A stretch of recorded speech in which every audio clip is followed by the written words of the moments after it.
سامعین سے گزارش کی جاتی ہے کہ ہمارے سارے چینلز الیکونٹ ادب ایکسٹراس، سوارڈ آف حق چینل اور اتحاد الانصار چینل میں جن آڈیو بکس اور سیریز کو مکمل کیا جا چکا ہے، ان سب کا مطالعہ ہمارے پلے لسٹ سیکشن سے کریں اور ان آڈیو بکس اور سیریز کو آپ اپنے دوست و احباب میں شیئر کرتے رہیں، اور ہمارے سوشل میڈیا پلیٹ فارمز کے لنکس ڈسکرپشن میں دیے گئے ہیں، ہمیں سبسکرائب اور فالو ضرور کریں۔ جزاک اللہ۔ بسم اللہ الرحمن الرحیم۔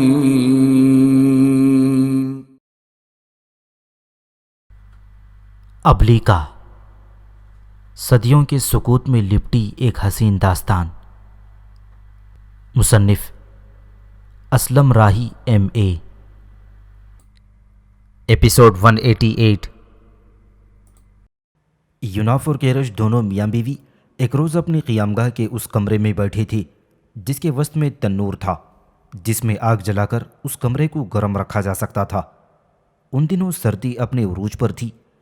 یوناف اور کیرش نے تنور میں خوب آگ بھڑکا رکھی تھی اور قریب ہی انہوں نے لکڑیوں کا ڈھیر لگا رکھا تھا، جس میں سے وقفے وقفے سے دونوں میاں بیوی لکڑیاں اکٹھا کر کے تنور میں ڈالتے رہتے تھے تاکہ آگ جلتی رہے اور کمرہ گرم رہ سکے۔ اچانک یوناف نے ایک لمبی لکڑی اٹھائی اور چاہتا تھا کہ تنور کے اندر جلتی ہوئی آگ کو انگیخت کر سکے کہ اچانک ہاتھ میں پکڑی ہوئی لکڑی اس نے کمرے کے فرش پر رکھ دی، اس لیے کہ عین اسی لمحے ابلیکا نے اس کی گردن پر لمس دیا تھا۔ لمس ملتے ہی یوناف چونکا۔ کیرش بھی سمجھ گئی کہ وہ بھی یوناف کے قریب ہو کر بیٹھی تھی۔ لمس دینے کے بعد ابلیکا بولی اور کہنے لگی، یوناف اور کیرش، تم دونوں میاں بیوی سنبھلو، میں ابھی نتیاس لیوک اور اوغار کی گفتگو سن کر آ رہی ہوں۔ وہ تم دونوں میاں بیوی کی طرف آنے والے ہیں۔ یوناف، نتیاس ایک انتہائی بوڑھی اور لاغر عورت کے بھیس میں تمہاری رہائش گاہ کے دروازے پر دستک دے گا، جبکہ سلیوک اور اوغار دونوں کو اس نے اپنے چھوٹے بچوں کے بھیس میں اپنے ساتھ لگا رکھا ہوگا۔ نتیاس ایک انتہائی غریب اور بھیک مانگنے والی عورت کے روپ میں دروازے پر دستک دے گا۔ اندر آنے کے بعد وہ تینوں مل کر تم دونوں میاں بیوی کے خلاف کارروائی کریں گے، لہٰذا ان کے آنے سے پہلے ہی تم دونوں سنبھل جاؤ۔ اس پر یوناف نے کہا، ابلیکا، میں نے ان تینوں سے نمٹنے کے لیے پہلے ہی ایک بندوبست کر رکھا ہے۔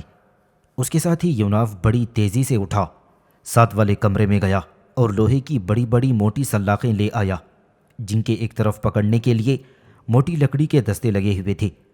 پھر لکڑی کے دستوں سے پکڑ کر لوہے کی موٹی اور بھاری سلاخوں کو یوناف نے تنور کی جلتی اور بھڑکتی ہوئی آگ میں رکھ دیا تھا۔ پھر وہ ابلیکا کو مخاطب کرتے ہوئے کہنے لگا، ابلیکا، ان تینوں سے نمٹنے کے لیے میں نے یہ بندوبست کر رکھا ہے۔ جو ہی وہ میاں بیوی آئیں گے اور ہمارے خلاف کوئی کارروائی کرنے کی کوشش کریں گے، میں اور کیرش دونوں لوہے کی ان سلاخوں کو ان پر ایسا برسائیں گے کہ انہیں ہم پر حملہ آور ہونے کی خوب عبرت اور سزا ملے گی۔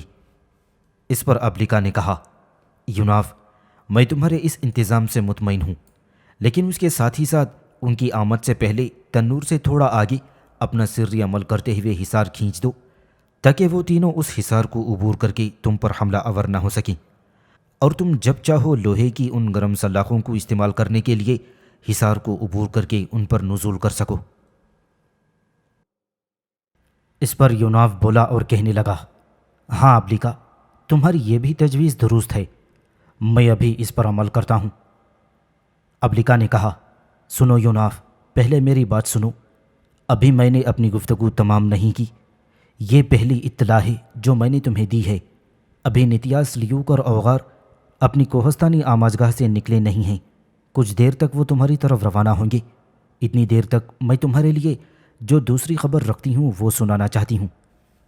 اس پر یوناف نے کسی قدر حیرت اور تعجب سے ابلیکا کو مخاطب کرتے ہوئے کہا، ابلیکا، ہم دونوں میاں بیوی کے لیے دوسری خبر کیا ہے؟ جواب میں ابلیکا نے کہا، دوسری خبر یوں ہے کہ نتیاس لیوک اور اوغار سے نمٹنے کے بعد تم دونوں میاں بیوی ارض شام کا رخ کرو، میں بھی تمہارے ساتھ ہوں گی، جہاں ہم نے جانا ہے وہاں تک تمہاری رہنمائی کروں گی۔ اس پر ابلیکا کو کریدتے ہوئے یوناف نے کسی قدر تجسس سے پوچھا، ابلیکا، ارض شام میں بھی کوئی ایسی مہم اٹھ کھڑی ہوئی ہے جس میں ہماری شمولیت ضروری ہے؟ اس پر ابلیکا نے کہا، دیکھو یوناف، وہ معاملہ کچھ ایسا ہے کہ ارض شام میں ایک مقام پر آنے والے دن کے وقت دو نوجوانوں کے درمیان تیر اندازی کا مقابلہ ہے۔ وہ تیر اندازی کا مقابلہ میں تم دونوں میاں بیوی کو ضرور دکھانا چاہتی ہوں۔ میرا خیال ہے کہ اس مقابلے کے آنے والے دور پر دور رس اثرات نمودار ہوں گے۔ اس پر یوناف نے کہا، ابلیکا، اگر تمہاری خواہش اور مرضی ہے کہ ہم دونوں میاں بیوی تیر اندازی کا وہ مقابلہ دیکھیں تو ہم ہرگز انکار نہیں کریں گے۔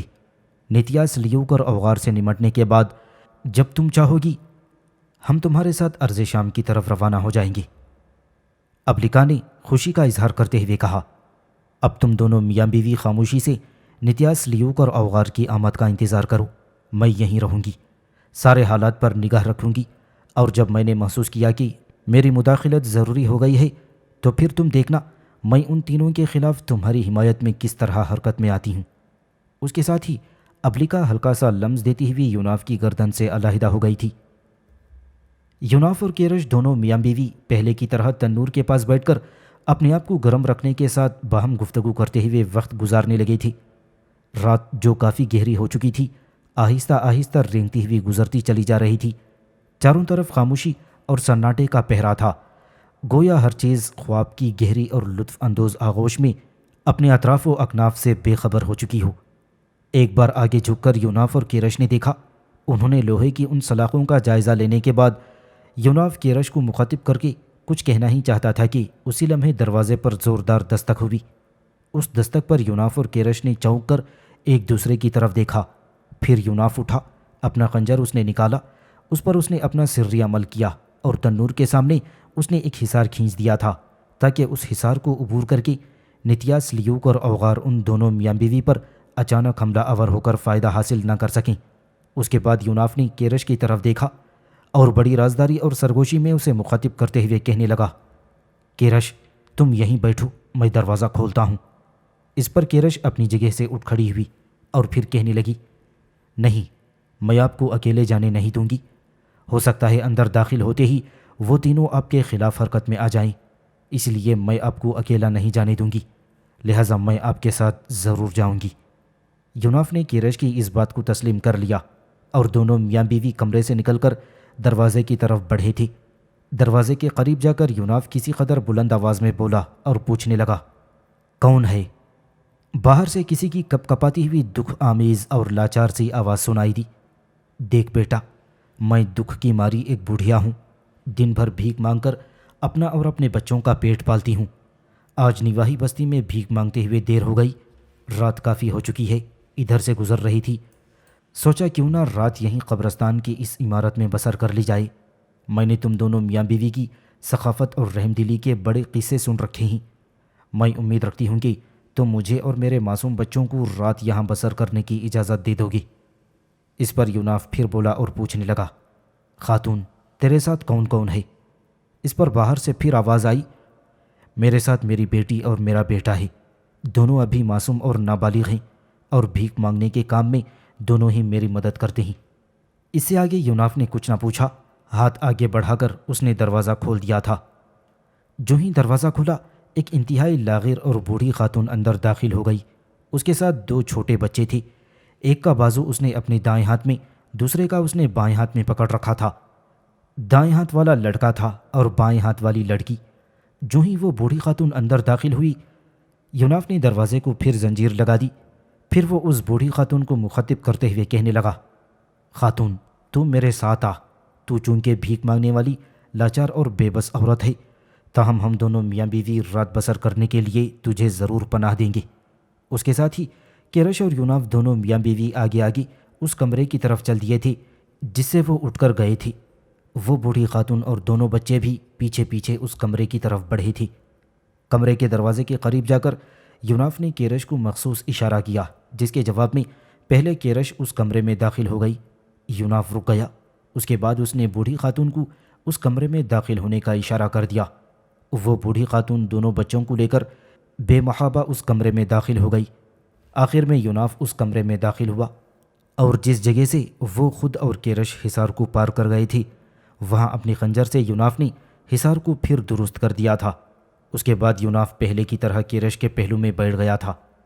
تنور کی جلتی آگ کی روشنی میں یناف اور کیرش دونوں میاں بیوی نے دیکھا بوڑھی خاتون کی آنکھیں استبداد اور مردم آزاری، تشدد اور تباہ کاری، تاریکیوں کے بے انت جھگڑوں، اندھی روتوں کی خونخواری کے سوا کچھ دکھائی نہ دے رہا تھا۔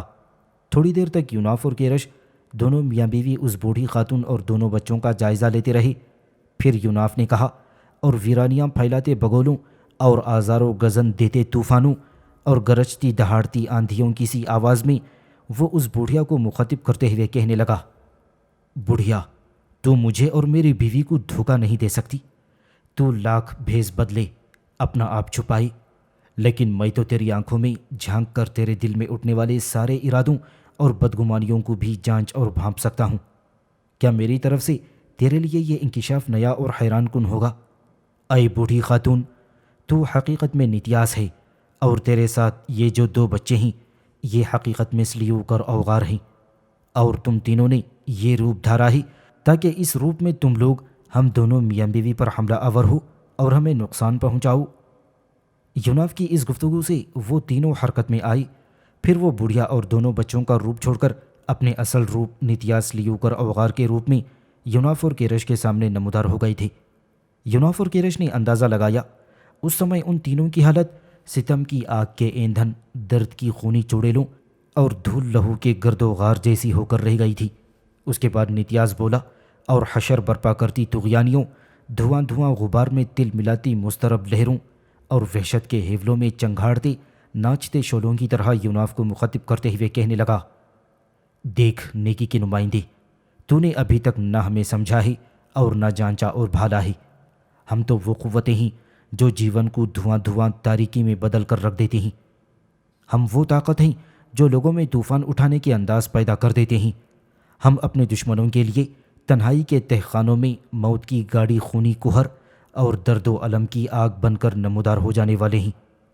اس پر یناف بولا اور نتیاس ہی کے انداز میں اسے مخاطب کرتے ہوئے کہنے لگا، دیکھ نتیاس، تیری سلیوک اور اوغار تینوں کی ایسی کی تیسی، جو کچھ تم نے کہا میں اسے بکواس اور بیہودہ پن سے زیادہ اہمیت نہیں دیتا۔ دیکھ، میں تو وہ نیکی کا نمائندہ ہوں جو بدی کے مقابلے میں سیلے آتش اور آہنگ اور آگ کی لپٹوں کا گورکھ دھندا بن کر نمودار ہو جاتا ہوں۔ میں جانتا ہوں کہ تیرے جیسی شیطانی آدرشوں کے سیاہ ہیولوں سے کیسے نمٹا جا سکتا ہے۔ اس پر وہ تینوں یناف اور کیرش کے خلاف کوئی کارروائی کرنا چاہتے تھے، لہٰذا وہ تینوں اٹھ کھڑے ہوئے تاکہ وہ آگے بڑھ کر ان دونوں پر حملہ آور ہوں گے۔ لیکن جو ہی وہ یناف کے کھینچے ہوئے حصار کے قریب گئے، انہیں اچانک رک جانا پڑا۔ اس صورتحال پر نتیاس لیوک اور اوغار ٹھٹک کر رہ گئے تھے۔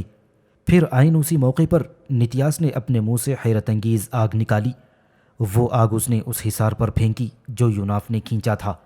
شاید ایسا کر کے اس نے یناف کے کھینچے ہوئے حصار کی قوت کو ختم کر دیا تھا۔ نتیاس کا ایسا کرنا تھا کہ یناف اور کیرش برق کے کوندوں کی طرح اپنی جگہ سے اٹھ کھڑے ہوئے۔ تینوں سلاخیں جو انہوں نے آگ میں چھپا رکھی تھیں وہ آگ کی طرح سرخ ہو چکی تھیں۔ ان کے پیچھے لکڑی کے موٹے دستے تھے، انہی سے ایک کیرش نے کھینچ لی، باقی دونوں یناف نے سنبھال لیں، اور اپنی لوہے کی دونوں گرم سلاخوں سے یناف نتیاس اور سلیوک پر حملہ آور ہوا، جبکہ لوہے کی گرم اور سرخ سلاخ سے کیرش نے اوغار پر حملہ کر دیا تھا۔ دونوں میاں بیوی نے لگاتار لوہے کی گرم سرخ سلاخیں ان تینوں کی پیٹھوں اور کندھوں پر برسانا شروع کر دی تھیں۔ یناف اور کیرش کے اس عمل اور کارروائی سے نتیاس، لیوک اور اوغار بری طرح چیختے چلاتے آہیں اور سسکیاں لینے لگے تھے، یہاں تک کہ وہ یناف اور کیرش کے سامنے سے بھاگ نکلے۔ یناف اور کیرش دونوں نے اپنی پوری شدت اور غضبناکی سے ان کا تعاقب کیا، اور بڑی تیزی کے ساتھ وہ ان کی پیٹھوں پر لوہے کی گرم سلاخیں برساتے رہے، یہاں تک کہ باہر صحن میں جا کر نتیاس، لیوک اور اوغار اپنی سری قوتوں کو حرکت میں لائے، اور دھوئیں کی صورت میں وہ فضا میں اٹھتے ہوئے یناف اور کیرش کی نظروں سے غائب ہو گئے تھے۔ اس پر یناف اور کیرش دونوں میاں بیوی تھوڑی دیر تک صحن میں کھڑے ہو کر انہیں دیکھتے رہے، پھر وہ واپس اس کمرے میں چلے آئے جس سے وہ اٹھ کر باہر نکلے تھے۔ پھر وہ تینوں قبرستان سے باہر انسانی روپ میں نمودار ہوئے تھے۔ اس کے بعد سلیوک بولا اور بڑی حیرت اور جستجو میں وہ نتیاس کو مخاطب کرتے ہوئے کہنے لگا، میرے آقا، ان دونوں کی ہمیں سمجھ نہیں آتی۔ آپ ایک بوڑھی خاتون کا روپ دھار کر مجھے اور اوغار کو نابالغ حالت میں لے کر ان کی قیام گاہ میں داخل ہوئے تھے۔ پھر مجھے حیرت اور تعجب ہے کہ یناف کو کیسے خبر ہو گئی کہ آپ نتیاس ہیں اور ہم دونوں بچے سلیوک اور اوغار ہیں۔ میری سمجھ میں نہیں آتی، یا تو اس کے پاس کوئی قوت ہے جو ہماری آمد سے پہلے ہی اسے مطلع کر دیتی ہے کہ ہم اس پر حملہ آور ہونا چاہتے ہیں۔ اگر یہ نہ ہو تو کیسے اسے ہماری آمد اور جان پہچان کا علم ہو جاتا ہے؟ اس پر نتیاس نے کہا، سلیوک، تمہارا اندازہ درست ہے، اس کے قبضے میں ضرور کوئی قوت ہے جو اسے ہماری آمد اور روانگی کی اطلاع پہلے سے کر دیتی ہے، لیکن تم جانتے ہو میں ہار تو نہیں ماننے والا۔ اب میں اس پر حملہ آور ہونے کا وہ طریقہ آزماؤں گا کہ اسے اور اس کے قبضے میں اگر کوئی قوت ہے اسے خبر تک نہ ہوگی کہ میں اس پر حملہ آور ہونا چاہتا ہوں۔ اب چلو اپنے مسکن کی طرف چلتے ہیں۔ اس کے بعد وہ تینوں اپنے کوہستانی محل کی طرف چلے گئے تھے۔ یوناف اور کیرش اپنے کمرے میں آ کر بیٹھے ہی تھے کہ ابلیکا نے یوناف کی گردن پر لمس دیا۔ پھر وہ خوشی کا اظہار کرتے ہوئے کہنے لگی، یوناف، میں خوش ہوں کہ تم دونوں میاں بیوی نے مل کر ان تینوں کو مار بھگایا ہے۔ اب تم دونوں میاں بیوی خوب چین اور سکون سے صبح تک آرام کرو۔ وہ تینوں اپنی کوہستانی آماجگاہ کی طرف جا چکے ہیں اور دوبارہ حملہ آور ہونے کی کوشش نہیں کریں گے۔ میں اب جاتی ہوں، صبح پھر آؤں گی، اس لیے کہ صبح ہی صبح ہم یہاں سے ارض شام کی طرف کوچ کریں گے۔ اس کے ساتھ ہی ابلیکا ہلکا سا لمس دیتے ہوئے علیحدہ ہو گئی تھی، جبکہ یوناف اور کیرش دونوں میاں بیوی آرام کرنے لگے تھے۔ دوسرے روز سورج طلوع ہونے کے تھوڑی دیر بعد ہی یوناف اور کیرش دونوں میاں بیوی ابلیکا کی رہنمائی میں ارض شام کی طرف اپنی سری قوتوں کو حرکت میں لاتے ہوئے کوچ کر گئے تھے۔ ارض شام میں وہ عربوں کے قبیلہ قزاع کی بستی کے باہر نمودار ہوئے، جہاں کھلے میدان میں بہت سے لوگ ایک گول دائرے کی صورت میں جمع تھی۔ یوناف اور کیرش بھی ان لوگوں کے درمیان نمودار ہوئے۔ انہوں نے دیکھا کہ جہاں لوگ ایک حالے کی شکل میں جمع تھے، ان کے درمیان مقابلے کے لیے یوناف اور کیرش کے دیکھتے ہی دیکھتے دو نوجوان نکلے۔ درمیان میں جو جگہ خالی تھی وہاں سوکھی کھجور کا ایک قدرے پتلا سا تنا گاڑ دیا گیا تھا، شاید اس پر تیر اندازی کا مقابلہ تھا، اور دو نوجوان جنہوں نے اس مقابلے میں حصہ لینا تھا وہ مقرر کیے ہوئے فاصلے پر آ کر کھڑے ہو گئے، اور انہوں نے اپنے کندھوں پر کمانیں ڈال رکھی تھیں اور ان کی پیٹھ پر تیروں بھرے ترکش تھے۔ یوناف اور کیرش دونوں میاں بیوی ان جوانوں کا جائزہ لے رہے تھے کہ اس موقع پر ابلیکا نے یوناف کی گردن پر لمس دیا۔ اس کے بعد ابلیکا کی رس گھولتی اور مٹھاس بھری آواز یوناف کی سماعت سے ٹکرائی۔ کیرش بھی متوجہ ہو کر ابلیکا کی یہ گفتگو سننے کی کوشش کرنے لگی تھی۔ ابلیکا کہہ رہی تھی، یوناف، یہ دو نوجوان جو مقابلے کے لیے نکلے ہیں ان کا تعلق عربوں کے قبیلہ قزاع سے ہے۔ ایک کا نام رقی ہے اور دوسرے کا نام قصی ہے۔ اس کا اصل نام قصی نہیں بلکہ اس کا اصل نام زید ہے، لیکن یہ چونکہ اپنے وطن سے دور دراز کی سرزمینوں میں آ گیا ہے، لہٰذا اسی دوری کی نسبت سے لوگ اسے قصی کہنے لگے ہیں، اور یہ زید کی نسبت قصی کے نام سے زیادہ مشہور ہے۔ اس پر یوناف نے کہا، ابلیکا، تم کہہ رہی ہو کہ دونوں نوجوانوں کا تعلق بنی قزاع سے ہے، پھر تم یہ بھی کہتی ہو کہ ایک نوجوان جس کا نام زید ہے اپنی اصل سرزمینوں سے دور ہے، لہٰذا اسے قصی کہہ کر پکارا جاتا ہے۔ اس پر ابلیکا کھلکھلاتے ہوئے انداز میں کہنے لگی، ہاں تم بھی اپنی جگہ ٹھیک ہو، پر جو کچھ میں نے کہا ہے وہ بھی درست ہے۔ اس پر یوناف مسکراتے ہوئے کہنے لگا، اگر ہم دونوں اپنی جگہ درست ہیں تو تفصیل سے بتاؤ کہ تم اپنی جگہ کیسے درست ہو۔ اس پر ابلیکا پھر بولی اور کہنے لگی، یوناف، مکہ کے قریش خاندان سے ایک شخص تھا جس کا نام کلاب بن مرہ تھا۔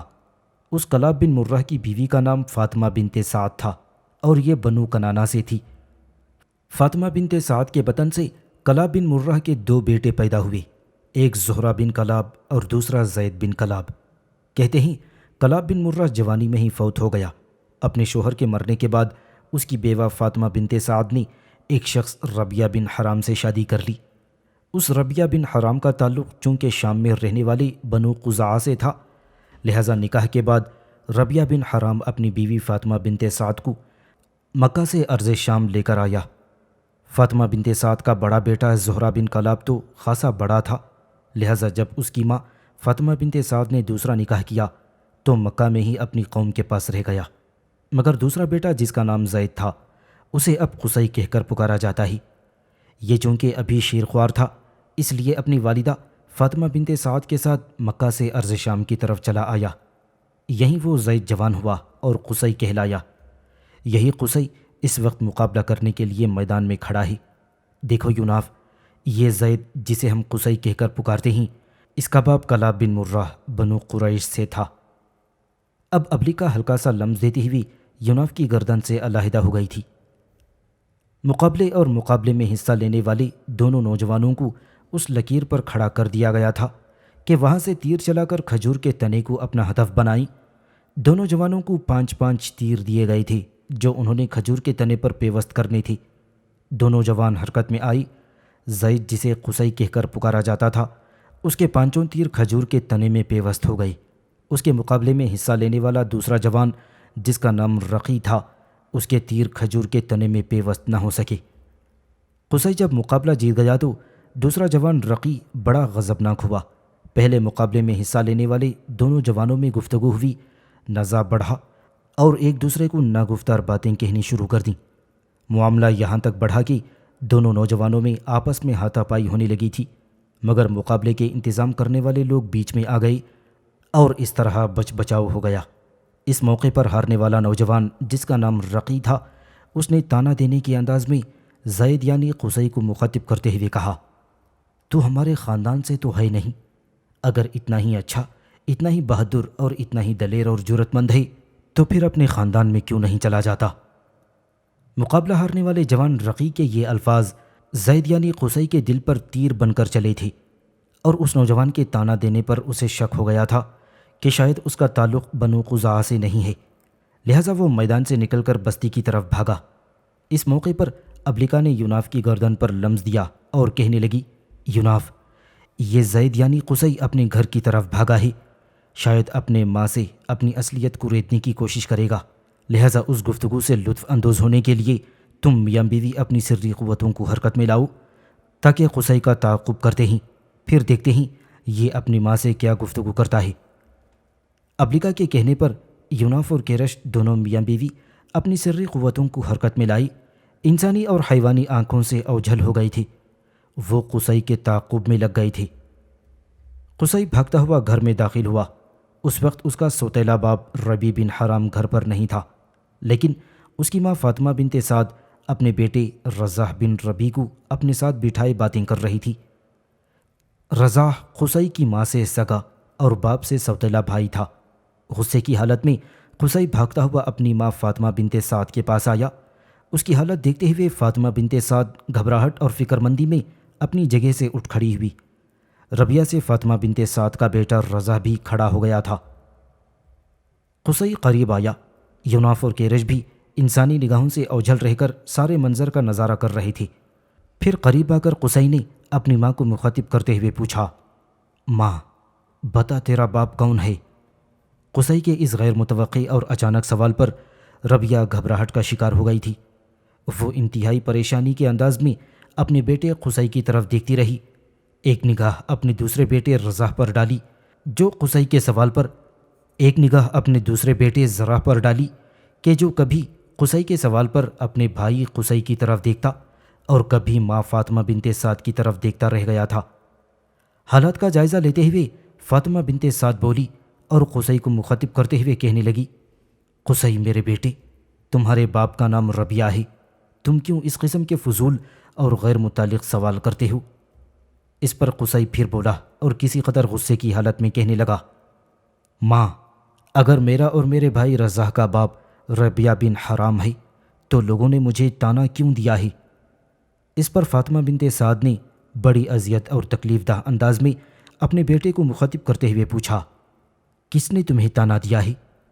اس پر قصی بولا اور کہنے لگا، ماں، تو جانتی ہے آج رقی کے ساتھ میرا تیر اندازی کا مقابلہ تھا، تو جانتی ہے کہ رقی اپنے آپ کو بڑا بہادر اور شجاع خیال کرتا ہے۔ تیر اندازی کے اس مقابلے میں نے رقی کو آج شکست دے دی ہے۔ اس شکست کے بعد رقی آپے سے باہر ہو گیا۔ میرا اس کے ساتھ جھگڑا ہونے لگا تھا کہ کچھ لوگوں نے بیچ میں پڑ کر ہم دونوں کو پیچھے ہٹا دیا، اور اس موقع پر میرے ہاتھوں ہارنے والے رقی نے مجھے تانا دیا ہے۔ اس نے مجھے کہا کہ تو ہمارے خاندان سے تو ہے ہی نہیں، اگر اتنا اچھا، اتنا بہادر اور دلیر ہے تو پھر اپنے خاندان میں کیوں نہیں چلا جاتا؟ ماں، تجھے اپنے مرے ہوئے باپ کی قسم، سچ بتانا کیا میں ربیہ بن حرام کا بیٹا ہوں یا پھر میرا باپ کوئی اور ہے؟ اس پر فاطمہ بنت سعد کے چہرے پر اداسیاں اور پریشانی بکھر گئی تھی۔ کچھ دیر تک وہ سوچتی رہی، پھر بیٹے کو مخاطب کرتے ہوئے کہنے لگی، میرے بیٹے، کاش تو نے یہ سوال نہ کیا ہوتا، کاش تجھے حسن جوار کا خیال نہ ہوتا، کاش تو حفظ مراتب کا ہی لحاظ رکھتا۔ میرے بیٹے، اگر تو مجھ سے سچ ہی سننا چاہتا ہے تو قسم کعبے کے خدا کی، تو اپنی ذاتی حیثیت، اپنے والد کی حیثیت، خاندان کی حیثیت سے اس خاندان سے کہیں زیادہ شریف ہے جس میں تو ان دنوں رہ رہا ہے۔ دیکھ میرے بیٹے، اب میں تجھ سے کچھ نہیں چھپاؤں گی، یہ میری دوسری شادی ہے۔ میری پہلی شادی مکہ کے ایک محترم قابل عزت شخص کلاب بن مرہ سے ہوئی تھی۔ اس سے میرے 2 بیٹے ہوئے ہیں، ایک زہرہ جو تیرا بڑا بھائی ہے، ایک تو، اور دیکھ زید میرے بچے، تیرا بڑا بھائی زہرہ ان دنوں مکہ میں ہی مقیم ہے، پر جس وقت میں نے دوسری شادی کی تھی تو شیرخوار بچہ تھا۔ زہرہ تو مکہ میں ہی رہا، میں تجھے اپنے ساتھ ان سرزمینوں میں لے کر آئی ہوں۔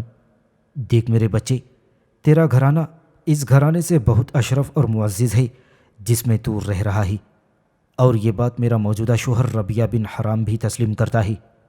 دیکھ زید میرے بچے، تیرے باپ کا نام کلاب بن مرہ ہے، تیری قوم مکہ مکرمہ میں کعبۃ اللہ کے پاس آباد ہے۔ اپنی ماں کے ان الفاظ پر قصی فیصلہ کن الفاظ میں بولا اور کہنے لگا، ماں، اگر میرا باپ ربیہ بن حرام نہیں بلکہ کلاب بن مرہ ہے، اگر میری قوم، میرا قبیلہ خزاعہ نہیں بلکہ میری قوم مکہ مکرمہ میں بیت اللہ کے پاس آباد ہے، تو سن میری ماں، قسم ہے کعبۃ اللہ کے رب کی، اب میں یہاں ہرگز نہ رہوں گا۔ میں اپنی قوم، اپنے بھائی زہرہ کے پاس مکہ چلا جاؤں گا اور وہیں رہوں گا۔ مکہ ہی کی بستی اور سرزمین کو اور شہر کو اپنی مستقل رہائش بنا کر رہوں گا۔ اس پر فاطمہ بنت سعد بڑی فکر مندی کا اظہار کرتے ہوئے کہنے لگی، دیکھ میرے بیٹے، تو اکیلے تنے تنہا ارض شام سے کیسے مکہ چلا جائے گا؟ اس پر قصی بولا، ماں، اب تو جو چاہے کر لے، میں ہر صورت میں مکہ جاؤں گا، اپنے بھائی زہرہ کے پاس مستقل رہوں گا۔ ماں نے دیکھا کہ قصی ہر صورت میں ارض شام سے مکہ جانے پر مصر ہے، تب وہ نرم ہو کر بولی اور کہنے لگی، قصی سن میرے بچے، اگر تو شام کی سرزمین سے نکل کر مکہ جانے پر یوں بضد ہے تو میری بات مان، چند ہفتوں تک حج کا مہینہ آنے والا ہے۔ حج کرنے کے لیے ارض شام سے عربوں کے بہت سے قافلے مکہ کی طرف جاتے ہیں۔ دیکھ میرے بیٹے، تو چند ہفتے انتظار کر اور حج کے لیے کسی قافلے کے ساتھ مکہ چلے جانا۔ میں تیرے ساتھ وعدہ کرتی ہوں تیرا راستہ نہیں روکوں گی۔ ماں کے یہ الفاظ سن کر فرما برداری اور تابعداری میں قصی نے اپنی گردن جھکا لی تھی۔ پھر وہ میٹھی نگاہوں سے اپنی ماں کی طرف دیکھتے ہوئے کہنے لگا، ماں، میں تیری بات ٹالوں گا نہیں، میں حج کے موسم کا انتظار کروں گا، اور جب یہاں سے حاجی مکے کی طرف جانے لگیں گی تو میں بھی حاجیوں کے کسی قافلے کے ساتھ مکہ روانہ ہو جاؤں گا اور اپنے بھائی کے ساتھ جا رہوں گا۔ اس طرح قصی وہاں سے ہٹ گیا تھا۔ قصی کے ہٹنے کے بعد فاطمہ بنت سعد کا بیٹا رضا، جو دوسرے شوہر ربیہ بن حرام سے تھا، کچھ دیر خاموش رہا، پھر اپنی ماں فاطمہ بنت سعد کو مخاطب کرتے ہوئے کہنے لگا، ماں، تو نے یہ بات مجھ سے اب تک کیوں چھپائی رکھی کہ قصی میرا سگا بھائی نہیں ہے؟ اب یہ کہ اس کے باپ کا نام کلاب بن مرہ ہے۔ دیکھ ماں، چاہے وہ میرے باپ ربیہ بن حرام کا بیٹا ہو یا کلاب بن مرہ کا، میں تو اسے اپنا سگا بھائی خیال کرتا ہوں۔ اب سے دوری، اس سے جدائی میں کیسے برداشت کر سکوں گا؟ دیکھ میری ماں، جب حج کا موسم آئے گا تو میں اس کے ساتھ چلا جاؤں گا، اور جب حج پر جانے والا قافلہ لوٹے گا تو میں اس کی منت سماجت کر کے اور سمجھا بجھا کر اپنے ساتھ واپس یہاں لے آؤں گا۔ وہ میرا بھائی ہے، میرا بازو ہے، میں چاہتا ہوں وہ یہیں ہمارے پاس ہی رہے۔ اپنے دوسرے بیٹے رضا بن ربیہ کی یہ گفتگو سن کر فاطمہ بنت سعد کا دل بھر آیا، اس کی آنکھیں پرنم ہو گئیں۔ پھر اس نے اپنا ہاتھ رضا بن ربیہ کے سر پر رکھا، پھر وہ ٹوٹتی اور گلوگیر آواز میں بولی اور کہنے لگی، تو ٹھیک کہتا ہے میرے بچے، میں تجھے اجازت دیتی ہوں کہ جب حج کا مہینہ آئے اور تیرا بھائی قصی کسی حج کے قافلے کے ساتھ روانہ ہو تو بھی اس کے ساتھ جانا، پھر جب حاجیوں کا قافلہ واپس آئے تو بھی کسی طریقے سے اپنے بھائی قصی کو اپنے ساتھ لیتے آنا۔ اپنی ماں کا یہ جواب سن کر رضا خاموش ہو گیا تھا اور پھر اس سمت چلا گیا جس طرف قصی گیا ہوا تھا۔ قصی اور رضا دونوں بھائی جب اپنی ماں کے پاس سے ہٹ گئے تو یوناف اور کرش بھی وہاں سے ہٹے۔ ربیہ بن حرام کے مکان کے باہر وہ نمودار ہوئے۔ پھر کرش بولی اور یوناف کو مخاطب کرتے ہوئے کہنے لگی، یوناف میرے حبیب، اب ہمیں کیا کرنا چاہیے؟ میں چاہتی ہوں انہی سرزمینوں میں رہائش کر لیں اور دیکھیں کہ یہ قصی بن کلاب جب ان سرزمینوں سے مکہ جاتا ہے تو اس پر کیا گزرتی ہے۔ جواب میں یوناف کچھ کہنا ہی چاہتا تھا کہ اسی لمحے ابلیکا نے یوناف کی گردن پر لمس دیا اور کہنے لگی، یوناف، کرش ٹھیک کہتی ہے، میں بھی اس تجویز سے اتفاق کرتی ہوں۔ میں چاہتی ہوں تم دونوں میاں بیوی کچھ عرصہ یہیں کسی سرائے میں قیام کر لو، اور جب قصی بن کلاب ان سرزمینوں سے مکہ کی طرف روانہ ہو تو تم بھی مکہ کی طرف روانہ ہو جانا اور پھر حالات کا جائزہ لیتے رہنا یہ قصی مکہ جا کر اپنی زندگی کا کیا رخ اختیار کرتا ہے۔ اس پر یوناف بولا اور کہنے لگا، ابلیکا، اگر تمہاری اور کرش کی یہی مرضی ہے تو نتیاس کے محل میں رہنے والی بدروحوں نتیاس، لیوک اور اوغار کا کیا بنے گا؟ کیا ہمیں ان کے خلاف حرکت میں نہیں آنا چاہیے؟ اس پر ابلیکا بولی اور کہنے لگی، ان کے خلاف بعد میں بھی حرکت میں آیا جا سکتا ہے، اس لیے کہ فی الحال وہ بنی نوع انسان کے لیے نقصان دہ تو نہیں ہیں، صرف شرک کا باعث ہیں جنہیں ہم ختم کرنے کا تہیہ کیے ہوئے ہیں۔ فی الحال لوگ انہیں بکرا مہیا کرتے ہیں، لہٰذا وہ خاموشی سے اپنی پرانی ڈگر پر چل رہے ہیں۔ مجھے امید ہے کہ ایک نہ ایک دن ہم انہیں ضرور اپنے سامنے زیر اور مغلوب کر کے رہیں گے۔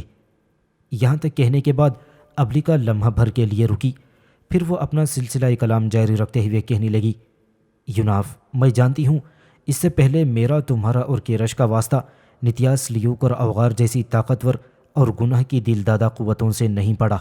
یہ اس لیے بھی ہمارے لیے نئی چیز ہے کہ نتیاس بے پناہ قوتوں کا مالک ہے، اس کے ساتھ ساتھ اور بھی بہت سی بدروہیں سلیوک اور اوغار کے علاوہ اس کے ساتھ ہیں۔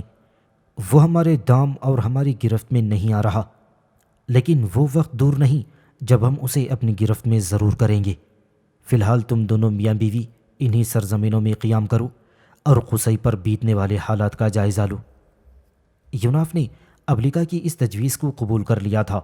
دونوں میاں بیوی قضاء کی اس بستی سے نکلے اور بستی کے باہر صحرا کے اندر انہوں نے ایک سرائے میں قیام کر لیا تھا۔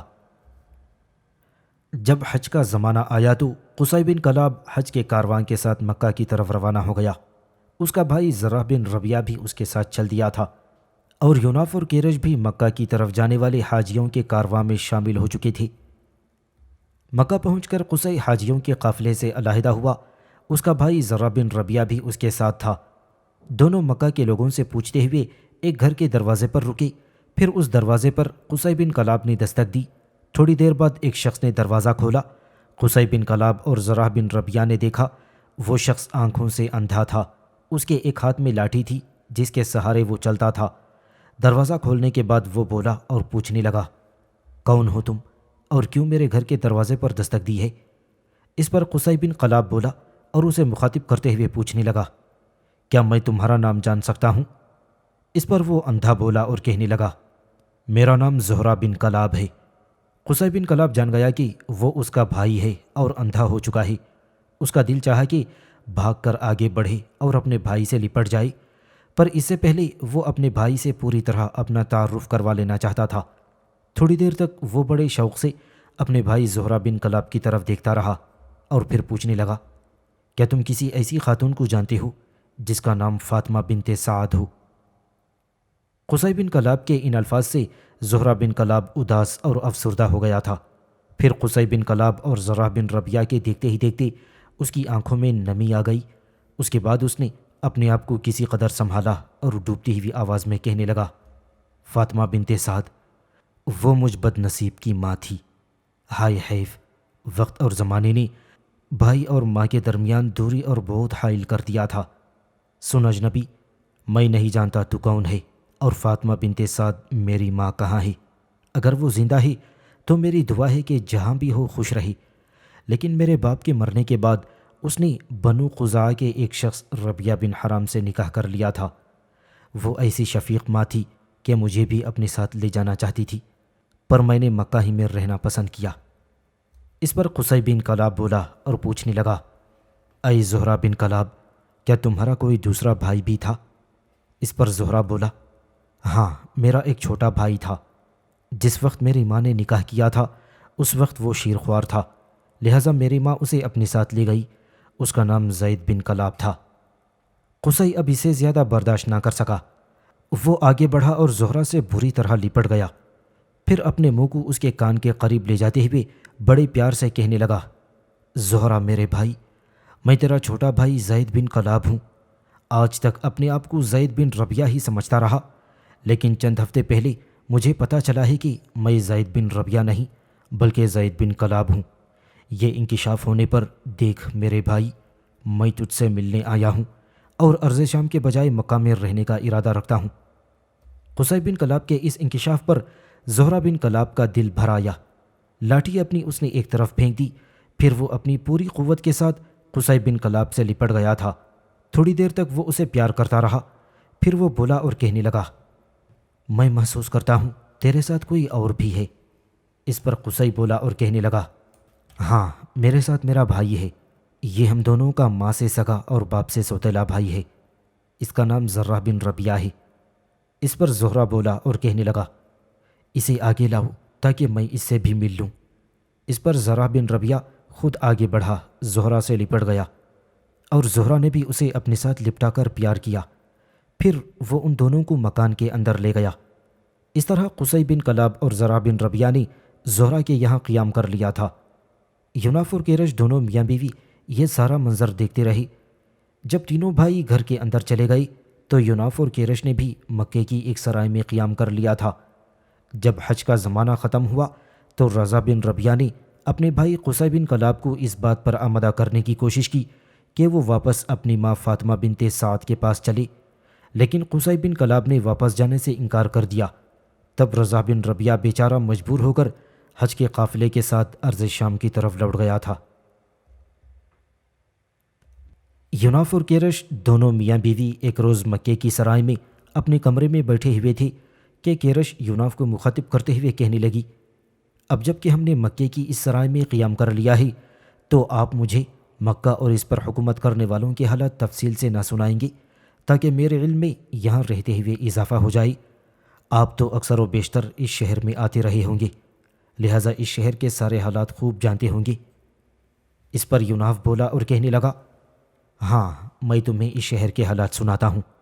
سنو کیرش، اللہ کے نبی حضرت ابراہیم علیہ نبینا علیہ الصلاۃ والسلام نے اپنی اولاد کو مختلف مقامات پر کچھ اس احسن انداز میں آباد کیا تھا کہ وہ ایک سلسلے میں جڑے رہے تھے۔ آپ علیہ السلام نے اپنے فرزند اسحاق علیہ السلام کو بابل کے مغرب میں ارض شام میں آباد کر دیا تھا تاکہ اپنے ننھیال سے انہیں قرب میسر رہے۔ عرب کی سرزمین میں اپنے بیٹے حضرت اسماعیل علیہ السلام کو آباد کیا تھا۔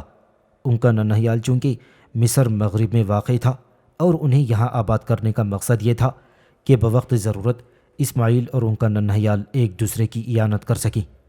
اس کے علاوہ حضرت ابراہیم علیہ السلام نے اپنی تیسری بیوہ قطورہ سے اپنی اولاد کو یمن میں آباد کر دیا۔ اللہ کے نبی حضرت اسماعیل علیہ السلام کی شادی بنو جرہم کے سردار مزاز کی بیٹی سے ہوئی تھی، جو عرب کا قدیم حکمران قبیلہ تھا، جبکہ اسحاق علیہ السلام کا نکاح شام میں اپنے ننھیال میں ہوا تھا۔ جب بنو جرہم جن میں اسماعیل علیہ السلام کی شادی ہوئی تھی وہ حجاز میں آباد ہوئے تو آہستہ آہستہ بنو اسماعیل کی تعداد بڑھتی گئی اور جلد ہی یہ لوگ اس قدر پھیل گئے کہ مغرب میں مصر تک پہنچے، جو ان کا ننھیال تھا، جن کی طرف ان کے خیمے یمن تک پھیل گئے تھے، جہاں ان کے بھائی بنو قنطورہ آباد تھے۔ وہاں بھی ان کی بستیاں شام کی سرحد سے جا ملی تھیں، جہاں ان کے بھائی بنو اسحاق آباد تھے۔ اس طرح ایک ہی باپ کے فرزند بابل اور مصر کے قدیم علم و تہذیب کے مالک بن گئے۔ بحر ہند اور بحر احمر جیسی بندرگاہیں ان کے قبضے میں آ گئیں، جن کے ذریعے تمام دنیا کی تجارت پر وہ قبضہ کر سکتے تھے، اور عرب کا اندرونی حصہ بھی انہی کے پاس تھا۔ وہ دفاعی اعتبار سے ہمیشہ ناقابل تسخیر حصار ثابت ہوا تھا۔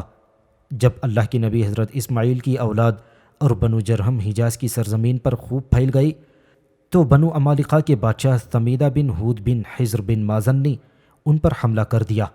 مکہ معظمہ کے نشیبی علاقے میں بنو اسماعیل اور بنو عمالقہ کے درمیان خوفناک جنگ ہوئی، جس میں بنو اسماعیل اور بنو جرہم کو فتح نصیب ہوئی۔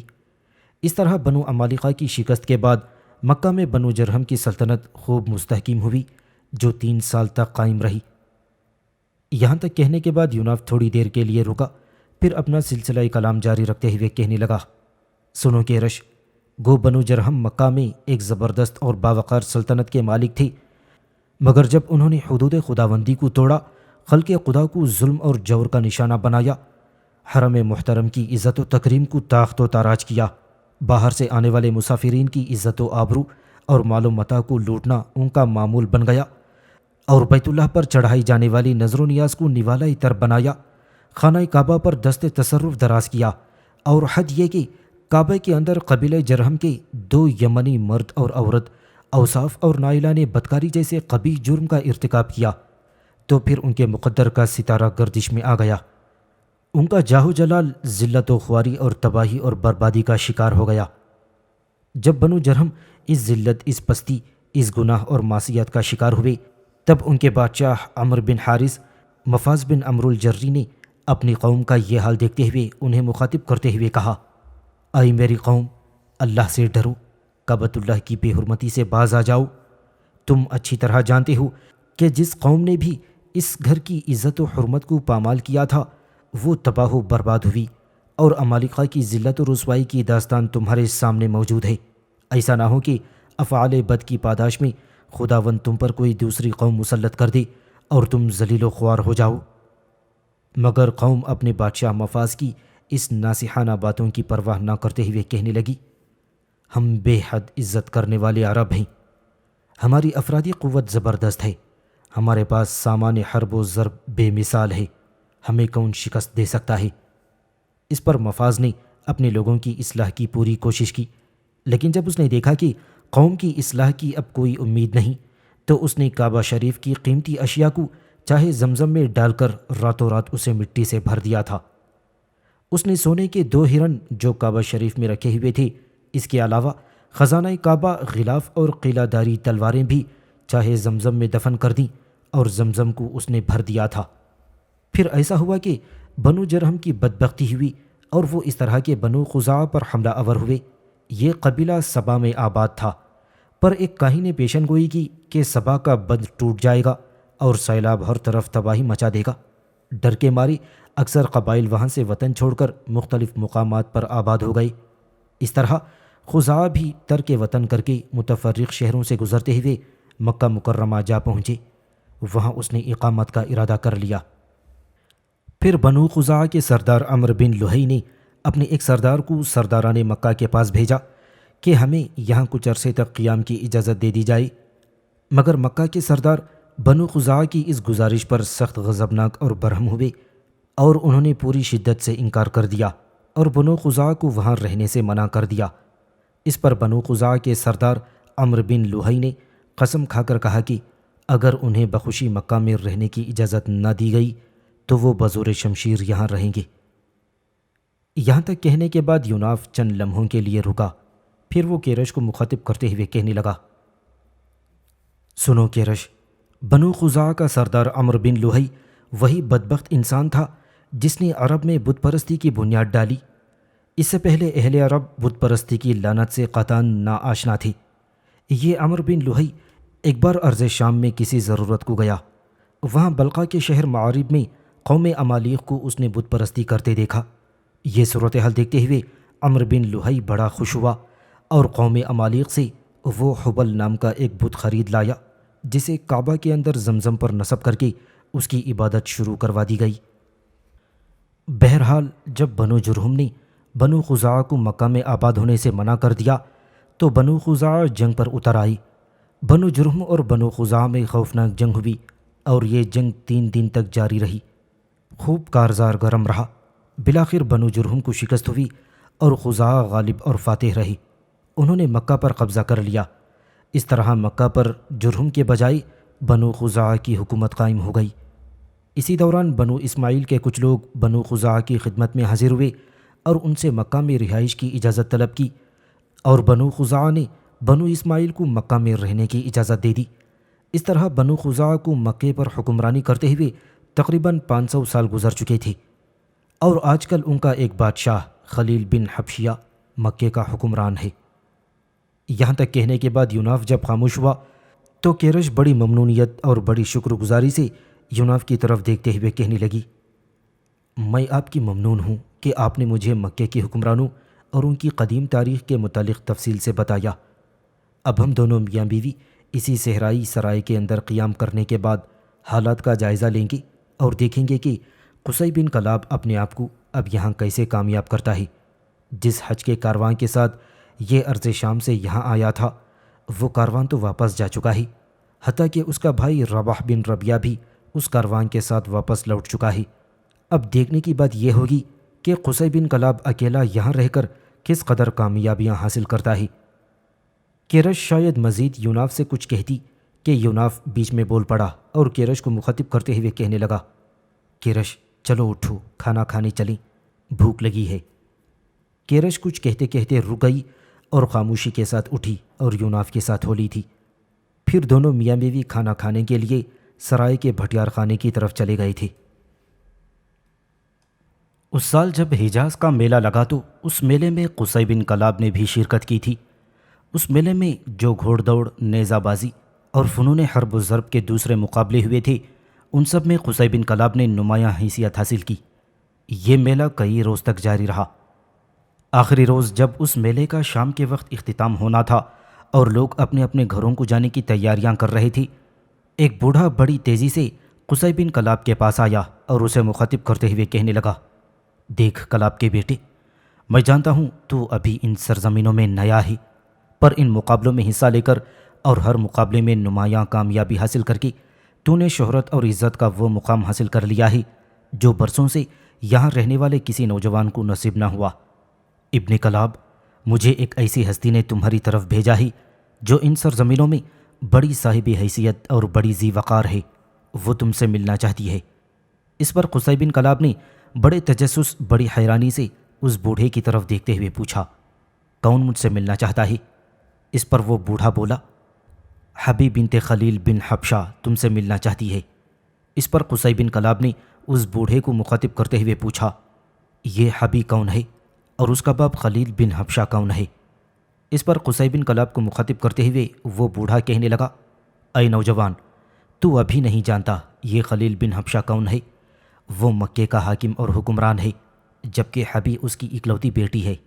اس بوڑھے کے اس انکشاف پر قصی بن کلاب اپنی جگہ پر کھڑا رہ کر کچھ سوچتا رہا۔ پھر وہ بوڑھے کو مخاطب کرتے ہوئے پوچھنے لگا، پر وہ حبی نام کی لڑکی ہے کہاں؟ بوڑھے نے اپنی انگلی سے ایک طرف اشارہ کرتے ہوئے کہا، وہ دیکھو، وہ سامنے سفید رنگ کے گھوڑے کے پاس جو لڑکی کھڑی ہے وہی مکے کے حکمران کی بیٹی حبی ہے۔ اس پر قصی بن کلاب بولا اور کہنے لگا، سفید رنگ کا وہ گھوڑا جس کے پاس حبی نام کی وہ لڑکی کھڑی ہے وہ تو میرا ہے۔ اس پر بوڑھا مسکراتے ہوئے کہنے لگا، میں نے کب کہا ہے کہ وہ گھوڑا میرا ہے؟ دیکھو نوجوان، گھوڑا تو وہ تمہارا ہی ہے اور تمہارے گھوڑے کے پاس کھڑی ہو کر حبی تمہارا انتظار کر رہی ہے۔ وہ تم سے کچھ کہنا چاہتی ہے۔ اس کے قریب ہی جو سرخ رنگ کا گھوڑا ہے وہ حبی کا ہے۔ اب تم جاؤ، اس نے مجھے صرف تمہیں بلانے کے لیے بھیجا ہے۔ اس پر قصی بن کلاب چپ چاپ اس کی طرف چل دیا تھا جہاں اس کے گھوڑے کے پاس مکے کے حکمران کی بیٹی حبی کھڑی ہوئی تھی۔ قصی بن کلاب ابھی چند قدم ہی آگے بڑھا تھا کہ بوڑھے نے پھر آواز دے کر اسے روکا۔ قصی بن کلاب اپنی جگہ رک گیا۔ وہ بوڑھا تیز قدم اٹھاتا ہوا قصی بن کلاب کے پاس آیا اور اسے مخاطب کرتے ہوئے کہنے لگا، ابن کلاب، میں ایک بات تو تم سے کہنا ہی بھول گیا۔ دراصل میں جلدی میں تھا، جو پیغام مجھے ملا تھا اس کا مرکزی حصہ تو میں تم سے کہہ ہی نہیں سکا۔ اس پر قصی بن کلاب نے مسکراتے ہوئے کہا، نہیں کہہ سکے تو اب کہہ لو۔ جواب میں وہ بوڑھا بولا اور کہنے لگا، دیکھو ابن کلاب، حبی نام کی یہ لڑکی جو مکے کے حاکم کی بیٹی ہے، جب سے یہ میلہ شروع ہوا ہے تب سے یہ تمہاری کارگزاری پر نگاہ رکھے ہوئے ہے۔ تم نے چونکہ ہر مقابلے میں نمایاں حیثیت حاصل کی ہے، اس لیے یوں جانو کہ تم اب اس کی پسندیدہ شخصیت بن چکے ہو۔ یوں جانو یہ حبی تمہیں چاہنے اور تم سے محبت کرنے لگی ہے۔ دیکھ ابن کلاب، کیا تو اپنے کسی عزیز کو مکے کے حکمران خلیل بن حبشہ کے پاس بھیج سکتا ہے تاکہ وہ تیرے لیے اس سے اس کی بیٹی حبی کو طلب کرے؟ اس پر قصی بن کلاب بڑے تعجب سے اس بوڑھے کی طرف دیکھتے ہوئے کہنے لگا، میرے بزرگ، یہ تو نے کیسی بات کہہ دی؟ یہ تو بہت بڑی بات ہے۔ تو جانتا ہے میں ارض شام سے آیا ہوں، ان سرزمینوں میں اجنبی ہوں۔ بس میرا ایک بھائی ہے زہرہ، پر وہ اندھا ہے۔ وہ کیسے میرا پیغام لے کر مکہ کے حکمران خلیل بن حبشہ کے پاس جا سکتا ہے؟ اس پر وہ بوڑھا کہنے لگا، دیکھ ابن کلاب، تو اس کی فکر نہ کر۔ اگر تیری رضامندی ہو تو میں کسی روز تیرے گھر آ جاؤں گا، تیرے اندھے بھائی زہرہ کو اپنے ساتھ لے جاؤں گا، اور پھر زہرہ تمہارے لیے مکہ کے حکمران خلیل بن حبشہ سے اس کی بیٹی حبی کو طلب کرے گا۔ اس پر قصی بن کلاب کہنے لگا، میرے بزرگ، تم کیسی بات کرتے ہو؟ خلیل بن حبشہ مجھے جانتا ہی نہیں، تو پھر وہ کیسے اور کیوں کر اپنی بیٹی حبی کا ہاتھ میرے ہاتھ میں دینے پر رضامند ہو جائے گا؟ اس پر بوڑھا بڑے وثوق اور اعتماد سے کہنے لگا، دیکھو ابن کلاب، یہ تمہارا کام نہیں، یہ کام حبی کا ہے۔ تمہارا کام اس معاملے پر رضامندی ظاہر کرنا ہے۔ اگر تم اپنی رضامندی ظاہر کرو گے، تم حبی کو اپنی زندگی کا ساتھی بنانے پر رضامند ہو، تو یہ سارا کام حبی خود ہی کر لے گی۔ وہ اپنے باپ سے اس سلسلے میں اپنی ماں کے ذریعے خود کہلوا دے گی۔ اور سنو، حبی مکہ کے حکمران کی اکلوتی بیٹی ہے، اور یاد رکھنا وہ کسی بھی صورت اپنی بیٹی کی بات نہیں ٹالے گا۔ اس بوڑھے کی یہ گفتگو سننے کے بعد قصی بن کلاب تھوڑی دیر تک کچھ سوچتا رہا، پھر وہ فیصلہ کن انداز میں بولا اور کہنے لگا، میرے بزرگ، پہلے مجھے حبی سے ملنے دو، اس سے گفتگو کرنے کے بعد پھر میں اپنا فیصلہ دوں گا۔ اس پر بوڑھا کسی قدر خوشی اور اطمینان کا اظہار کرتے ہوئے کہنے لگا، ہاں یہ تم نے ٹھیک کہا، جاؤ پہلے تم حبی سے مل لو۔ اس پر قصی بن کلاب پھر بڑی تیزی سے اپنے گھوڑے کی طرف چل پڑا تھا جس کے پاس حبی کھڑی ہوئی تھی۔ اپنے گھوڑے کے پاس قصی بن کلاب جا کر رکا۔ اس نے دیکھا وہ لڑکی جس کا نام اسے حبی بتایا گیا تھا، وہ گلوں کے روپ، پھولوں کے نکھار جیسی پرجمال، کلیوں کے خمار، شبنم کی لطافت جیسی شاداب، کھلتی چاندنی کی کھیتی، گلاب پنکھڑیوں کی سی حسین اور شگفتہ اور حسین گدگدی اور زندگی کے بھرپور جذبوں جیسی پرکشش تھی۔ اس کے گلابی رسدار لب، اس کے سرخ آریزوں کی شیریں ملاحتیں، اس کی نگاہوں میں برق کی جھلمل، اس کی نشیلی آنکھیں، شگفتہ چہرہ اسے ایک کندے سے برق کا طوفان بنائی ہوئے تھی۔ قصی بن کلاب تھوڑی دیر تک اسے بغور اور انہماک سے دیکھتا رہا، پھر اس نے اس کی آنکھوں میں آنکھیں ڈالتے ہوئے پوچھا، اے بنت خلیل، کیا تم نے مجھے اس بوڑھے کے ذریعے بلوایا ہے؟ اس پر وہ لڑکی بولی اور کہنے لگی، ہاں میں نے ہی تمہیں بلایا ہے۔ اس پر قصی بن کلاب نے پھر بولتے ہوئے پوچھا، کہو تم کیا کہنا چاہتی ہو؟ حبی بولی اور کہنے لگی، کیا اس بوڑھے نے میرے حوالے سے تمہیں کچھ نہیں کہا؟ قصی بن کلاب نے صاف اور سپاٹ لہجہ استعمال کرتے ہوئے کہنا شروع کیا، دیکھو بنت خلیل، اس بوڑھے نے تو مجھے یہ بتایا ہی کہ تم مجھے پسند کرتی ہو۔ اس پر حبی فوراً بولی، اور تمہارا اس معاملے میں کیا رد عمل ہے؟ قصی بن کلاب فوراً بولا اور کہنے لگا، دیکھو بنت خلیل، تم جیسی لڑکی کا کسی سے محبت کرنا ایک نعمت اور سعادت سے کم نہیں، اور پھر تم جیسی لڑکی کی پسندیدگی کا جواب نہ دینا کفران نعمت ہے۔ لہٰذا میں تم سے کھلے دل کے ساتھ یہ کہہ سکتا ہوں کہ اگر تم مجھے پسند کرتی ہو تو میں تمہیں پسند کرنے کی ابتدا کرتا ہوں۔ اس پر حبی کے چہرے پر گہری مسکراہٹ نمودار ہوئی، اور وہ چاہتوں اور محبتوں میں ڈوبی اور شیرینی اور رس بکھیرتی آواز میں کہنے لگی، اے ابن کلاب، اگر تم مجھے اپنی زندگی کا ساتھی چننا پسند کر چکے ہو تو پھر تم مجھے بنت خلیل کہہ کر کیوں پکارتے ہو؟ اس پر قصی بن کلاب بولا اور کہنے لگا، حبی، اگر تم مجھے پسند کرنے کی ابتدا کر چکی ہے تو پھر تم مجھے ابن کلاب کہہ کر کیوں پکار رہی ہے؟ اس پر حبی نے ایک قہقہہ لگایا اور پھر کہنے لگی، بس تو پھر معاملہ یہ طے ہوا کہ آج سے تم مجھے حبی اور میں تمہیں قصی کہہ کر پکاروں گی۔ تھوڑی دیر تک خاموشی رہی، پھر حبی بولی اور پوچھنے لگی، کیا اس بوڑھے نے مزید تم سے کچھ کہا ہے؟ جواب میں قصی بولا اور کہنے لگا، بوڑھے نے مجھ سے کہا تھا کہ مجھے اپنی کسی عزیز کو مکے کے حاکم خلیل کے پاس بھیج کر اس کی بیٹی حبی کا رشتہ طلب کرنا چاہیے۔ دیکھ حبی، کیا مجھے ایسا کرنا چاہیے؟ کہیں ایسا نہ ہو تمہارا باپ جو مکے کا حکمران ہے میری اس طلب کو ٹھکرا دے۔ اس پر حبی فوراً بولی، نہیں، ایسا ہرگز نہیں ہو سکتا۔ میں آج ہی اپنی ماں کے ذریعے اپنے باپ کے کان میں یہ بات ڈال دوں گی کہ تم کسی بھی وقت اپنے کسی عزیز کو بھیج سکتے ہو، اور جو ہی تمہارا کوئی عزیز تمہارے لیے مجھے طلب کر لے گا تو میں تمہیں یقین دلاتی ہوں میرا باپ انکار نہیں کرے گا۔ اب میں جاتی ہوں۔ میرے ساتھ کی لڑکیاں میرا بڑی بے چینی سے انتظار کر رہی ہوں گی۔ اس کے بعد حبی اپنے گھوڑے پر سوار ہو کر چلی گئی تھی، جبکہ قصی بن کلاب بھی اپنے گھوڑے پر سوار ہو کر مکہ شہر کا رخ کر رہا تھا۔ یوناف اور کیرش بھی قریب ہی کھڑے ہو کر یہ ساری گفتگو سن رہی تھی۔ جب دونوں مکے کی طرف روانہ ہو گئی تب کیرش یوناف کو مخاطب کرتے ہوئے کہنے لگی، یوناف میرے حبیب، تمہارے خیال میں یہ جوڑی کیسی رہے گی؟ اس پر یوناف کہنے لگا، کیرش، میرا اندازہ ہے کہ اس شہر میں رہتے ہوئے یہ قصی بن کلاب بہت کامیابیاں حاصل کرے گا۔ مکہ کے حاکم خلیل کی بیٹی حبی کا اسے پسند کرنا اور اپنی چاہت کا اظہار کرنا اسے قصی بن کلاب کے لیے ساری کامیابیوں اور کامرانیوں کے دروازے کھول دے گا، اور پھر تو دیکھتی ہے ان دونوں کی جوڑی بھی خوب رہے گی کہ جہاں قصی بن کلاب خوب قداور ایک خوبصورت اور تنومند جوان ہے، اس کے مقابلے میں حبی بھی انتہا درجے کی خوبصورت، پرکشش اور دراز قد ہے، لہٰذا میاں بیوی کی حیثیت سے یہ دونوں خوب جچیں گے۔ چلو اب ہم بھی مکہ کی طرف کوچ کرتے ہیں اور دیکھتے ہیں کہ ان دونوں کے حالات آگے کس رخ پر پڑتے ہیں۔ کیرش نے یوناف کی اس تجویز سے اتفاق کیا۔ پھر وہ دونوں میاں بیوی بھی عکاظ کے میدانوں سے نکل کر مکہ شہر کی طرف جا رہے تھے۔ حبی کے لیے جب قصی بن کلاب کا پیغام مکہ کے حکمران خلیل کے پاس پہنچا تو خلیل، جو قصی بن کلاب کے اندر جوہر آبدار اور شجاعت کے اوصاف تو پہلے ہی دیکھ چکا تھا، لہٰذا اس نے اس پیغام کو شرف قبولیت سے نوازا۔ اس طرح قصی بن کلاب اور حبی بنت خلیل رشتہ ازدواج میں منسلک ہو گئے۔ اس شادی کے بعد قصی بن کلاب مکہ کے حکمران خلیل کا منظور نظر بن گیا تھا۔ اپنے بوڑھاپے کی وجہ سے خلیل قصی بن کلاب کو اپنا جانشین بنانے سے متعلق بھی سوچنے لگا تھا۔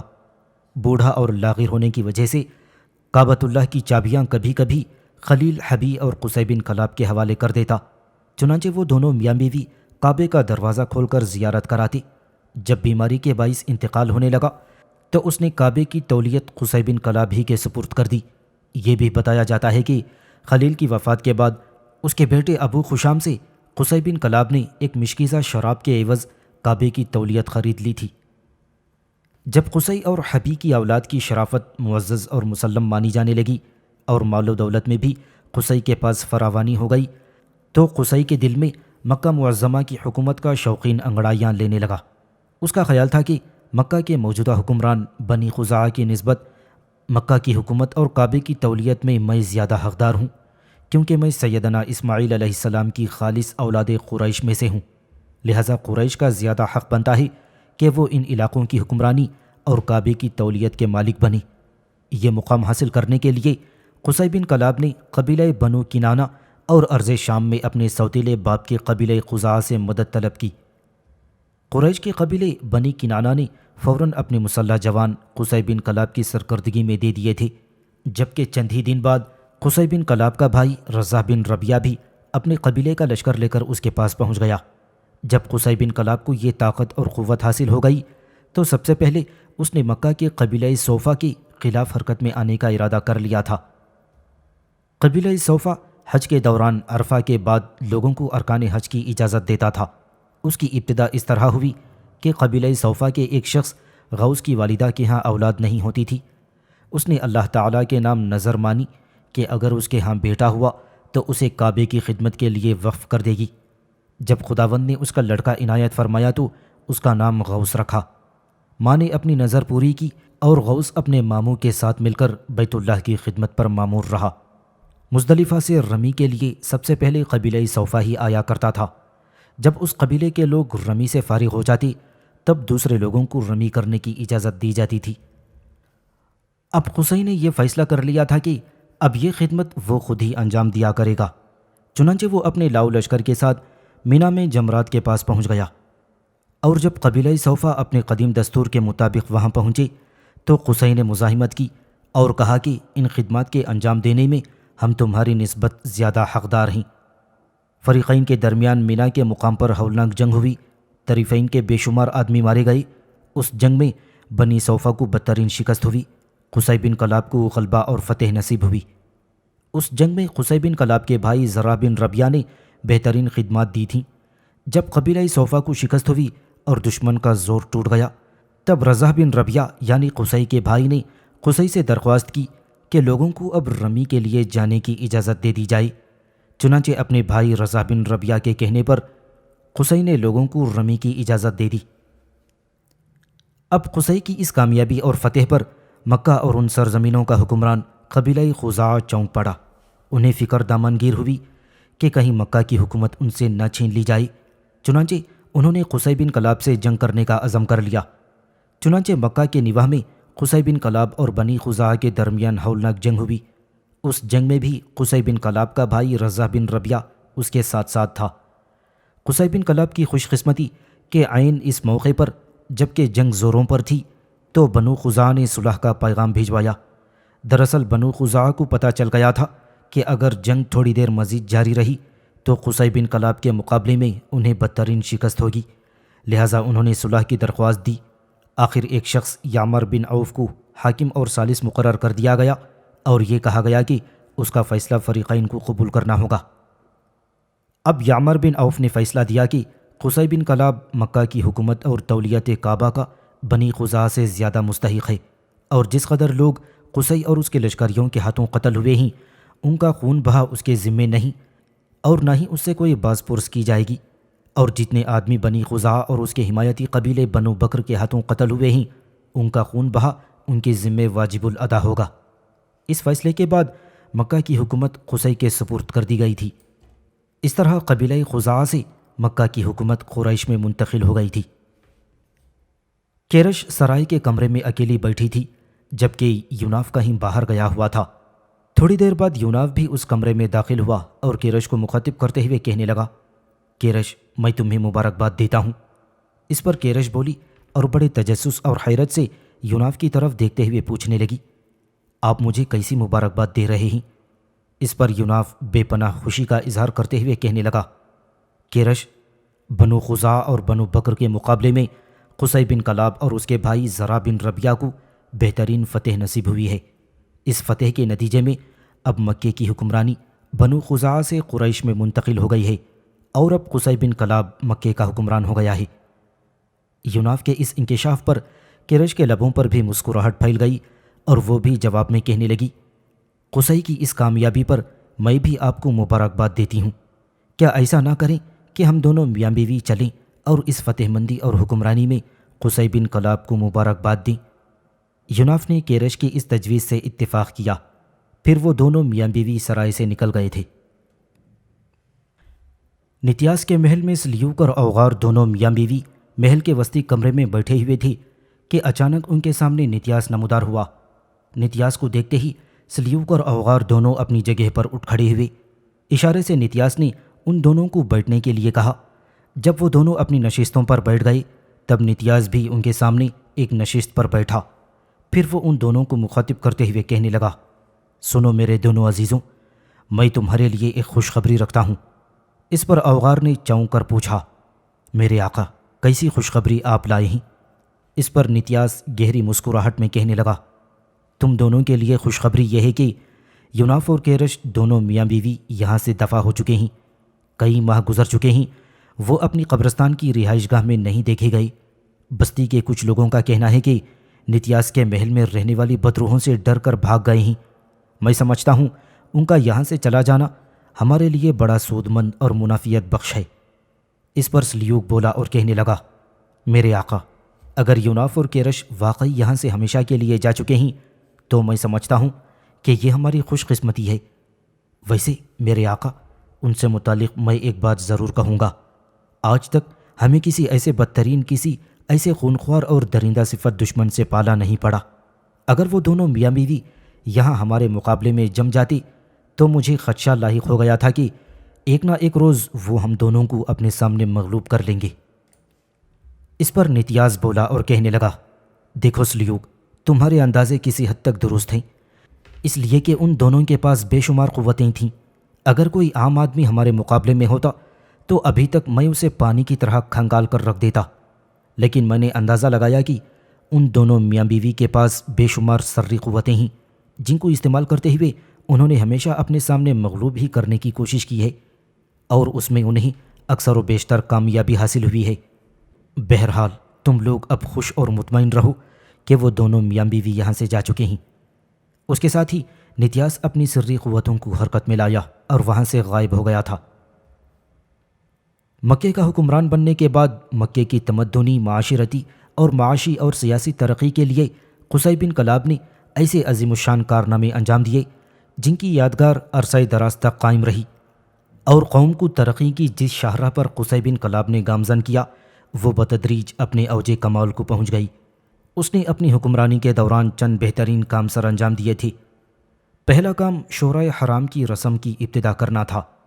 اس رسم کے تحت حج کے ایام میں مزدلفہ میں چراغاں کیا جاتا تھا۔ کہتے ہیں قصی نے مزدلفہ میں چراغ روشن کرنے کی رسم کی ابتدا کی تاکہ عرفات سے آنے والے حاجی رات کے اندھیرے میں راستہ نہ بھٹک جائیں اور آگ دیکھ کر وہ اپنی منزل پر پہنچ جائیں۔ کہتے ہیں کہ آگ جلانے کا یہ طریقہ اسلامی دور میں حضور نبی کریم صلی اللہ علیہ وسلم کے علاوہ حضرت ابوبکر صدیق، عمر فاروق اور سیدنا عثمان رضی اللہ تعالیٰ عنہ مجمعین کے دور میں بھی جاری اور ساری رہا۔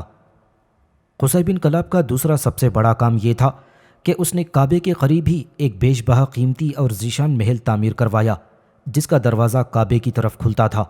اس محل کا نام دار الندوہ رکھا گیا تھا۔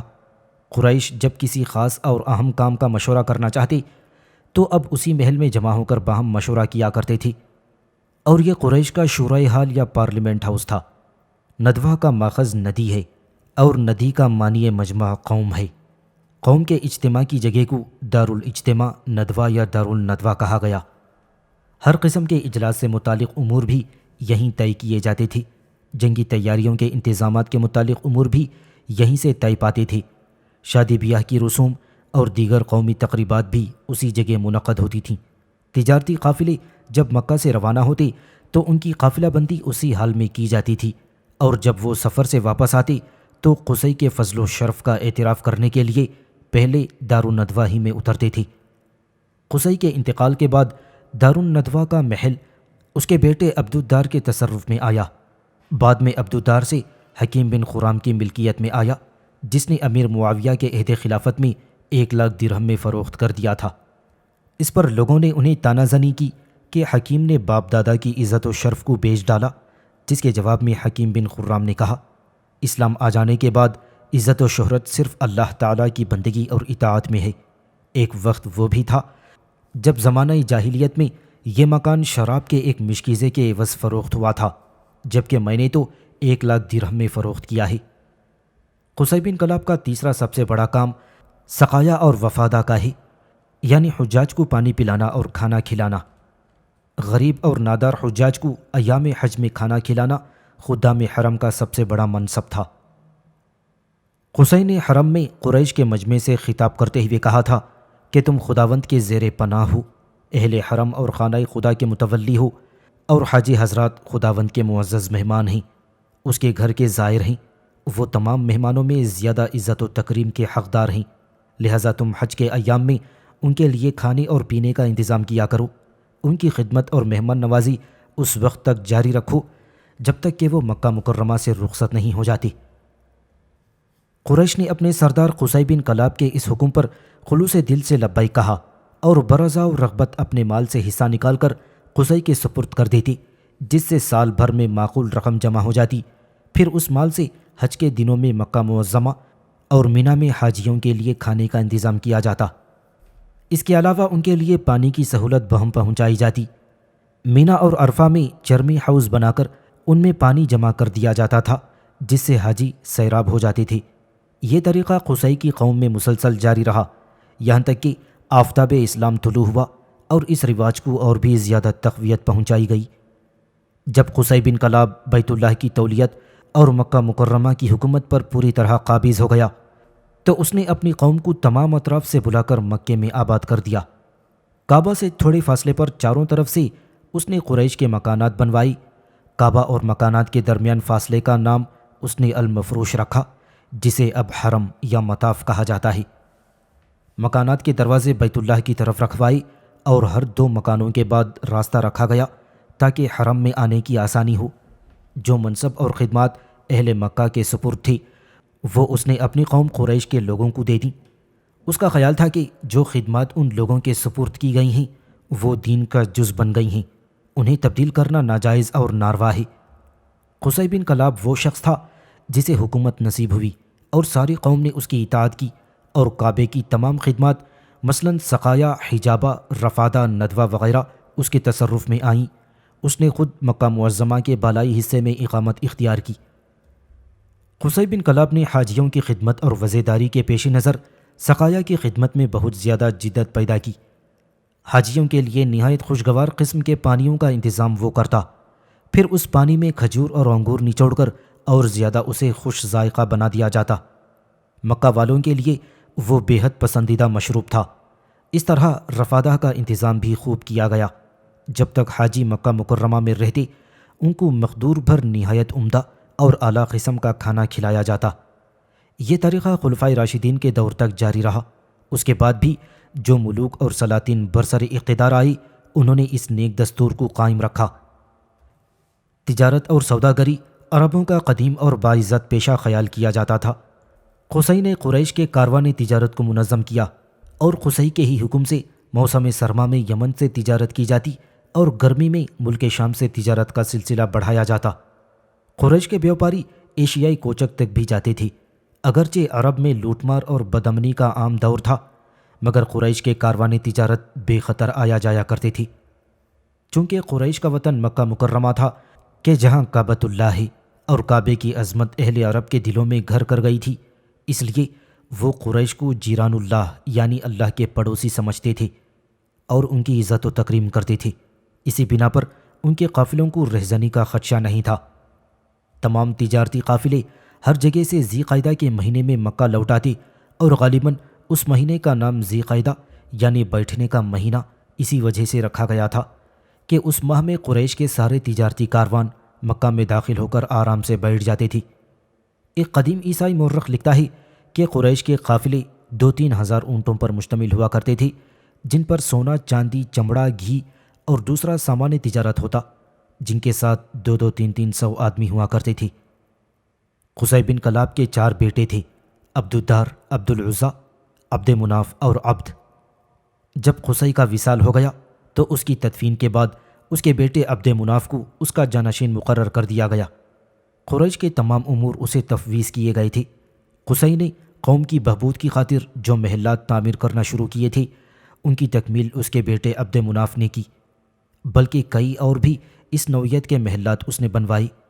یوناف اور کیرش نے بھی قصی بن کلاب کے دور تک مکہ کے نواح میں قیام کیے رکھا اور پھر قصی بن کلاب کے فوت ہونے پر وہ مکہ سے دریائے خابور کی طرف کوچ کر گئے تھے۔